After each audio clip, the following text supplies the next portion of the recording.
So in this video, we're going to look at this first bullet point here that falls under the Christianity Good Conduct and Key Moral Principles topic, which is the importance of good moral conduct in the Christian way of life, including reference to teaching about justification by works, justification by faith, and predestination. So, beliefs about good conduct and key moral principles link to this doctrine of justification. So, justification means to be made righteous in the eyes of God. There is some disagreement in Christianity as to how one is justified, so how one is made righteous in the eyes of God. And it's a major source of division between denominations, and especially between the Protestant and Catholic traditions. So some Christians believe that people are justified by good works. This means that people become righteous to God based on how they act. This belief puts good conduct and moral principles at the centre. However, some Christians believe that people can only be justified by faith. This belief means that irrespective of any action they may perform, people are righteous in the eyes of God if they have faith. And some Christians believe we are justified by a combination of both faith and works.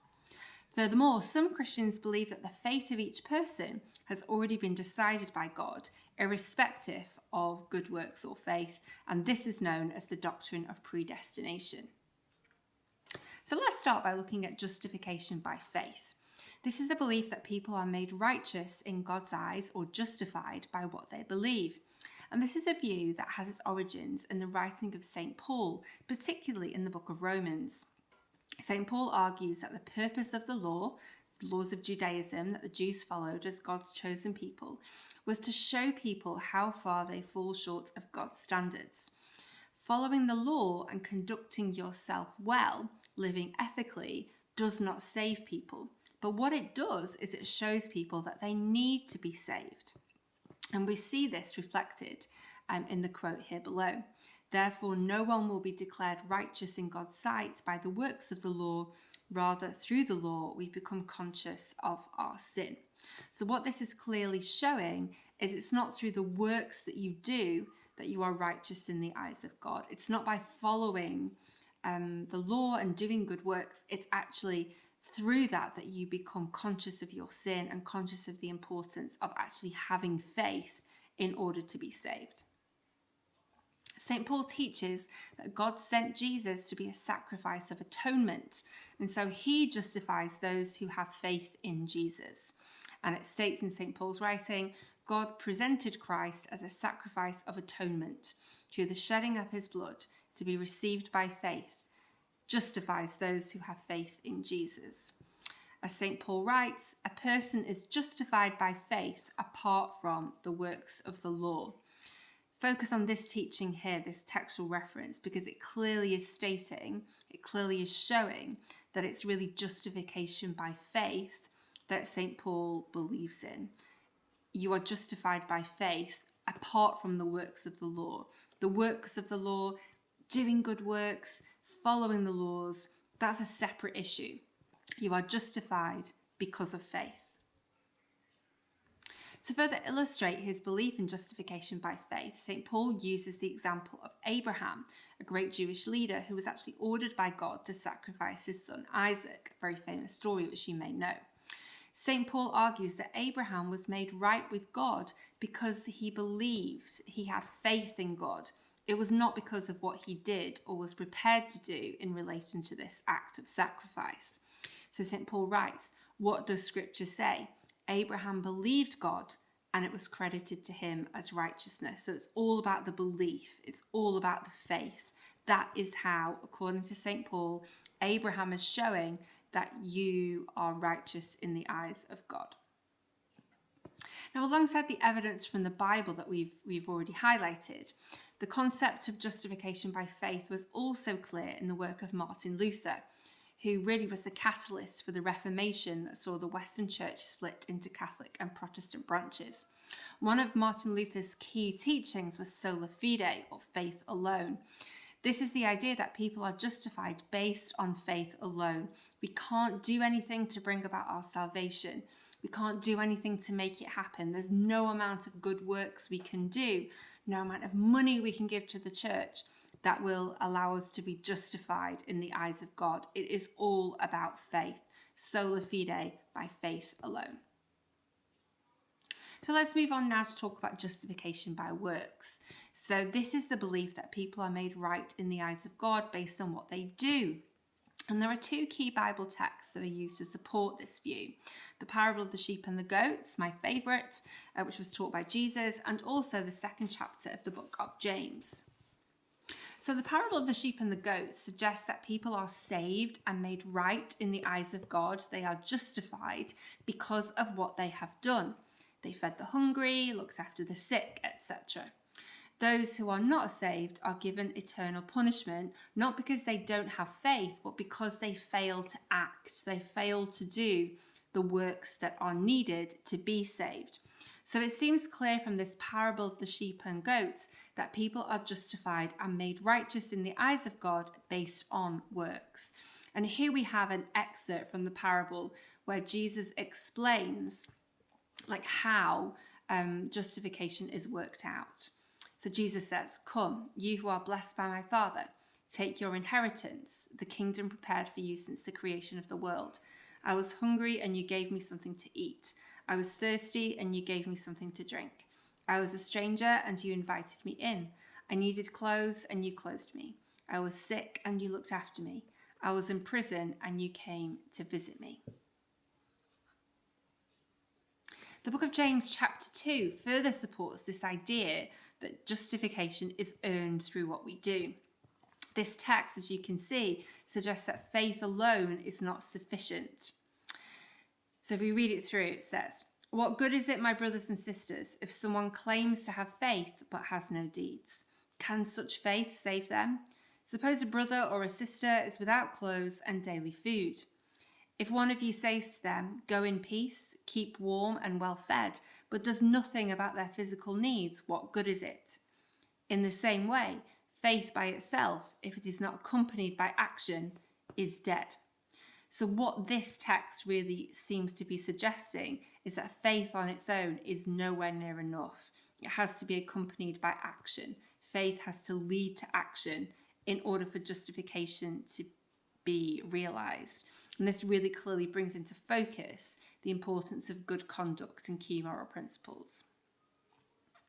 So some Christians argue that Jesus further supports the idea of justification through works, as he says in Matthew's Gospel, "Not everyone who says to me, 'Lord, Lord,' will enter the kingdom of heaven, but only the one who does the will of my Father who is in heaven." So the key word there is does. It implies action. It implies that you have to do something to be justified in the eyes of God. And many Christians who believe in justification through works see a consistency with what Jesus is saying here and their belief. Overall, all Christians really accept the need for good works, but the question remains whether these actions, this good conduct, is the source of salvation or not. So the position of the Catholic Church is actually justification by faith and works. So in response to the Reformation and the rising popularity of the ideas of Martin Luther, which we've already talked about, sola fide, the Catholic Church met at the Council of Trent in order to confirm and clarify the Catholic Church's position on justification. What do you need to do to be righteous in the eyes of God? The Catechism of the Catholic Church, which is a summary of the official teaching, states, "Our justification comes from the grace of God." And the Catholic Church further teaches that believers in God should persevere in faith by charity work. The Church teaching states, "We must beg the Lord to increase our faith. It must be working through charity, abounding in hope and rooted in the faith of the Church." So what this teaching illustrates is the synchronicity between faith and works. To increase faith, it must be coming through working through charity. In Catholic teaching, works are not what saves us, but they are a key part of being made holy. Good deeds, good works are a physical sign of faith, and they are part of the process because, importantly, works complete faith. Let's move on now to the third element of this little mini topic, which is predestination. So predestination is a doctrine that states that everything, in particular your ultimate fate and final destination in heaven or hell, has already been determined by God. So if God is omniscient and omnipotent, then it seems that he knows everything and controls everything. And so as a logical consequence, he knows and controls all of human history and our ultimate fate in heaven or hell. If this is the case, then all human actions can be seen as being willed by God. And this would mean that how people act, what people believe, cannot be relevant to justification, since God has already determined who will be justified and who will not be justified before we even work out if we have faith and before we can do any good works.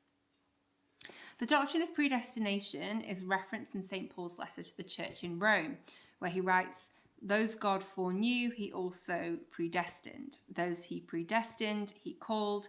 Those he called, he justified. And those he justified, he glorified." Now, predestination is a bit of a problematic doctrine because it seems to conflict with the idea of free will, which is very clearly taught in the Bible. For example, where in the book of Genesis, it states that we are made in the image of God and that Adam and Eve freely chose to disobey God. The tension between predestination and free will caused a problem for the early church, and the two positions were developed and supported by two scholars called Augustine and Pelagius. Here we can see a summary of what Augustine and Pelagius both believed.